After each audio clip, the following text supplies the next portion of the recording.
Hello everyone, welcome to Mint Talk India. हम पढ़ रहे हैं आपके एनसीईआरटी क्लास 6 मैथमेटिक्स का chapter number 7 fractions and this is part 2 video, जिसमें हम fractions on the number line से आगे के चैप्टर को पढ़ेंगे। इस चैप्टर के सभी पार्ट्स के वीडियो लिंक्स आपको इसी वीडियो के नीचे डिस्क्रिप्शन बॉक्स में मिल जाएंगे और you can see the playlist of class 6 mathematics in Mint Talk India channel. But before we start today's class, here is a short introduction about me. So our next topic to study is fraction on the number line. हमने number line के बारे में already previous chapters में पढ़ लिया है। When the numbers are represented on a line, it is called a number line. और इस नंबर लाइन में जीरो के राइट हैंड साइड जो नंबर होता है वो पॉजिटिव नंबर्स होते हैं और जीरो के लेफ्ट हैंड साइड जो नंबर्स होते हैं वो नेगेटिव नंबर्स होते हैं। और जब भी हम किसी नंबर को अलॉन्ग विद द साइन हम उसे लिखते हैं, हम उसे इंटीजर बोलते हैं। ये भी हमने पढ़ लिया है। Now how to show fractions on the number line? Suppose I have taken one चपाती और इसे मैंने टोटल 4 पार्ट्स में डिवाइड किया है। 4 equal parts, that is part 1, 2, 3 and 4। अगर हम इसे न्यूमरेटर डिनोमिनेटर करके लिखेंगे तो total 4 parts we will write in the denominator. And अगर इसमें से सिर्फ एक पार्ट में लूँगी तो उस एक पार्ट के 1 को मैं न्यूमरेटर में लिखूँगी। नोट दैट अगर मैं चारों के चारों पार्ट्स को कंसिडर कर रही हूँ तो मैं उसे 4/4 करके लिखती हूँ। और इसे अगर हम कैंसिल करते हैं, दैट इज 4 1 ज़ा 4, 4 1 ज़ा 4, तो हमें क्या मिलता है? हमें नंबर 1 मिलता है। तो 1 होल जो है वो हमेशा बड़ा होगा किसी भी फ्रैक्शनल वैल्यू से। तो हमें अगर इस 1/4 फ्रैक्शन को नंबर लाइन पे दिखाना है तो हम 0 एंड 1 के बीच में ही दिखाएंगे, क्योंकि 1 से छोटा नंबर होता है फ्रैक्शन वैल्यू। तो 0 से लेकर 1 तक के बीच के डिस्टेंस को मैं टोटल 4 पार्ट्स में डिवाइड करती हूँ। This is part number 1, part number 2, part number 3 and part number 4। 1/4 मुझे दिखाना है, means I have to show 1 part. So this is the 1 part. तो ये जितना डिस्टेंस हुआ यही डिस्टेंस है 1/4 डिस्टेंस, और इस वाले पोजिशन को हम 1/4 पोजिशन बोलेंगे। सिमिलरली आपके बुक में भी कुछ फ्रैक्शंस को दिखाया गया है। अगर हमें हाफ फ्रैक्शन दिखाना है, हाफ का मतलब आधा होता है, तो 0 से लेकर 1 तक अगर हम आधा आधा इस लाइन को बांटेंगे तो आधा आधा मिला के ही एक बनता है। सो this is the place for half of the fraction. उसके बाद हमें 1/3 दिखाना है, मतलब टोटल 3 पार्ट्स में से 1 पार्ट हमें दिखाना है। तो 0 से लेकर 1 तक हमने टोटल 1 2 3 ये 3 पार्ट्स किए और उसमें से सिर्फ एक पार्ट को हमने 1/3 में दिखाया। और इसीलिए ये वाला जो पोजीशन है, मीन्स 0 से लेकर यहाँ तक का जो डिस्टेंस है, दैट थिंग इज 1/3 का distance. Similarly we can show 2/3 on this number line. 2/3 का मतलब है 0 से लेकर 1 तक के डिस्टेंस को हमने टोटल 3 पार्ट्स में डिवाइड किया, 1 2 3 पार्ट्स। 2 न्यूमरेटर में है, मतलब हमें 2 पार्ट्स को दिखाना है। तो 0 से लेकर यहाँ तक का ये जो डिस्टेंस हुआ यही डिस्टेंस है 2/3 का डिस्टेंस। अगर हम टोटल 3 पार्ट्स में से सिर्फ एक पार्ट को दिखा रहे हैं तो ये वाला पोजीशन होगा 1/3, और अगर हम तीनों के तीनों पार्ट को दिखाएंगे तब जाके ये वाला पोजीशन बनेगा, that is 3/3। How will we show 0/3? 0/3 का मतलब out of total 3 equal parts 0 parts हमें कंसिडर करना है। 0 मतलब कुछ भी नहीं, तो इसका पोजीशन ये 0 वाले प्लेस पे ही होगा। 0/3 we will show in the 0 place. 0/3 is the point 0 on the number line, whereas 3/3 is nothing but 1 whole, which we will show on the point 1 in the number line. So if we have to show 3/7 on a number line, then into how many equal parts should the length be divided? 0 से लेकर 1 तक का जो distance है उसे हम 7 equal parts में divide करेंगे, क्योंकि 7 डिनोमिनेटर में है और 3 न्यूमरेटर में है, मतलब 1 part 2 part 3 part, total 3 parts हमें लेने हैं और इसी पोजीशन को हम 3/7 लेंगे। इफ P शोज 3/7, मतलब ये वाला जो पोजीशन बनाया इसका नाम P है, then how many equal divisions lie between 0 and P? 0 and P के बीच में कितने डिविजन्स हैं? Equal division 1 2 and 3, total 3 equal divisions lie करते हैं 0 एंड P के बीच में।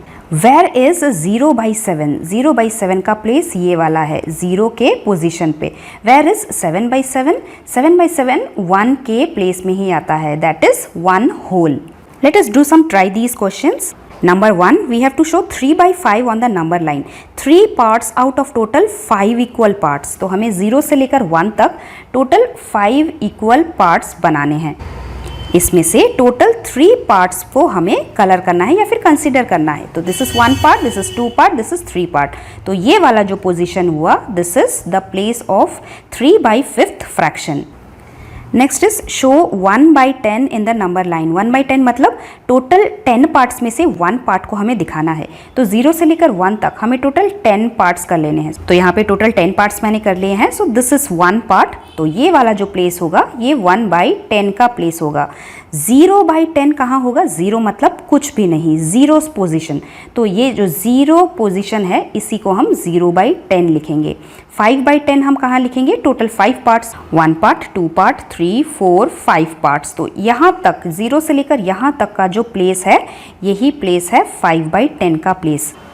और 10 by 10 कहाँ होगा? 10 by 10 means 1 whole only. 10 1s are 10, 10 1s are 10. तो ये जो 1 का प्लेस है यही प्लेस है 10 by 10 का प्लेस.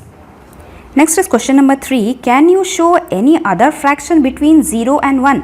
यस, 0 and 1 के बीच में हम बहुत सारे फ्रैक्शंस शो कर सकते हैं. Any fraction that is greater than 0 and less than 1 we can show. Suppose मैं 99 by 100 फ्रैक्शन लेती हूँ. मीन्स 0 से लेकर 1 तक के डिस्टेंस को मैंने 100 इक्वल पार्ट्स में डिवाइड किया. उसमें से मैंने 99 पार्ट्स लिए. तो ये भी मैं यहाँ पे दिखा सकती हूँ. So I can show any number of fraction. Write 5 more fractions that you can show and depict them on the number line. So here I have shown 5 more fractions जिसे हम अपना नंबर लाइन में दिखा सकते हैं. Out of 5 equal parts 4 parts हम लेंगे. Out of 7 equal parts 6 parts हम लेंगे. Out of 9 equal parts 7 parts हम लेंगे. Out of 8 equal parts 3 parts हम लेंगे. And out of 6 equal parts 5 parts हम लेके नंबर लाइन में दिखा सकते हैं. Number 4 is how many fractions lie between 0 and 1? Think and discuss. We can have infinite number of fractions between 0 and 1. Because 0 and 1 को हम अपनी मर्जी से कितने भी छोटे छोटे पार्ट्स में डिवाइड कर सकते हैं. इसका कोई लिमिट नहीं. मैं चाहूँ तो 10 पार्ट्स में भी डिवाइड कर सकती हूँ, 100 पार्ट्स में भी डिवाइड कर सकती हूँ, 1000 पार्ट में भी डिवाइड कर सकती हूँ, मेरी मर्जी. So there is no end. मैं कितना भी 0 बढ़ाती जाऊँगी और इतना ही वो फ्रैक्शंस बढ़ते जाएंगे. Let us understand this with a drawing. इस चपाती को मैंने टोटल 1 2 3 4 पार्ट्स में डिवाइड किया है. अगर मैं सिर्फ एक पार्ट को लेती हूँ वो होगा 1 by 4. अगर मैं 2 पार्ट्स को लेती हूँ तो वो होगा 2 by 4. अगर मैं 3 पार्ट्स को लेती हूँ वो होगा 3 by 4. और अगर मैं चारों के चारों पार्ट्स को ले रही हूँ वो होगा 4 by 4. That is one whole chapati. अब अगर मैं इन्हीं फ्रैक्शंस में 4 के बाद का नंबर 5 by 4 लिखती हूँ तो इसका क्या कोई मतलब बनता है? क्योंकि out of total 4 equal parts मैं 5 पार्ट्स कैसे बनाऊं? यहाँ पे 4 पार्ट्स के बाद बाकी जो एक पार्ट 5th पार्ट होना चाहिए था वो तो है ही नहीं मेरे पास. तो इस टाइप के फ्रैक्शन को हम प्रॉपर फ्रैक्शन नहीं बोल सकते जब न्यूमरेटर का नंबर डिनोमिनेटर से बड़ा हो जाए, इंक्रीज हो जाए. इस टाइप के फ्रैक्शन को हम इम्प्रॉपर फ्रैक्शन बोलते हैं, जिसे हम आगे आने वाले टॉपिक्स में पढ़ेंगे. So the definition is when the numerator is less than the denominator in a fraction, that type of fraction is called a proper fraction. तो यहाँ पे ये जो नंबर्स हैं 3 by 4, 1 by 2, 9 by 10, 0 by 3, 5 by 8, numerator के सभी numbers उनके respective denominator से छोटे हैं, तो इसीलिए ये सारे प्रॉपर फ्रैक्शंस हैं. Now let us see some try these questions. Number 1, give a proper fraction A whose numerator is 5 and denominator is 7. So the fraction will be 5 in the numerator, denominator में 7. Numerator is less than the denominator, so this is a proper fraction. Next one is B whose denominator is 9 and numerator is 5. तो यहाँ पे भी numerator is less than the denominator, so this is a proper fraction. Next is number C whose numerator and denominator add up to 10. Numerator और denominator को add करके हमें 10 मिलेगा. ऐसे दो नंबर्स लिखने हैं. How many fractions of this kind can you make? एक तो देखिए 3 and 7 इनको ऐड करके हमें 10 मिलता है. तो अगर हम 3 न्यूमरेटर में लिखेंगे, 7 डिनोमिनेटर में लिखेंगे, न्यूमरेटर इज लेस देन 7, तो ये एक प्रॉपर फ्रैक्शन बन गया. सिमिलरली सिमिलरली 4 एंड 6 को ऐड करके भी 10 बनता है एंड 4 इज लेस देन 6, तो ये एक प्रॉपर फ्रैक्शन बन गया। तो इस तरीके से हम और भी बहुत सारे प्रॉपर फ्रैक्शन बना सकते हैं। Next is number D, whose denominator is 4 more than the numerator. मतलब हम डिनोमिनेटर से न्यूमरेटर को अगर हम माइनस करेंगे तो हमें 4 मिलेगा। So the fraction 0/4, in this fraction the denominator is 4 more than the numerator, और ये एक proper fraction है। So like this infinite number of fractions we can make proper fractions, जिसमें जो denominator होगा वो 4 ज़्यादा है numerator से। Next is question number 2. A fraction is given and how will you decide just by looking at it whether the fraction is less than 1 or equal to 1? जब भी कोई फ्रैक्शन हमें गिवन है, अगर उसका न्यूमरेटर डिनोमिनेटर से छोटा है, लेस है, then it will be definitely less than 1, क्योंकि ये एक प्रॉपर फ्रैक्शन है। जबकि अगर न्यूमरेटर और डिनोमिनेटर दोनों नंबर सेम है तो मतलब वो 1 होल है, इट इज़ इक्वल टू 1। तो इसे हम देख के ही पहचान जा सकते हैं। और अगर न्यूमरेटर का नंबर डिनोमिनेटर से ज़्यादा बड़ा हो गया तो वो होगा एक इम्प्रॉपर फ्रैक्शन, जिसे हम आगे पढ़ेंगे। Let us see the question number 3 first. Fill in the blanks using any of these signs greater than, lesser than और इक्वल टू। हाफ मतलब आधा, ये हमेशा 1 होल से छोटा होता है, it is will be less than.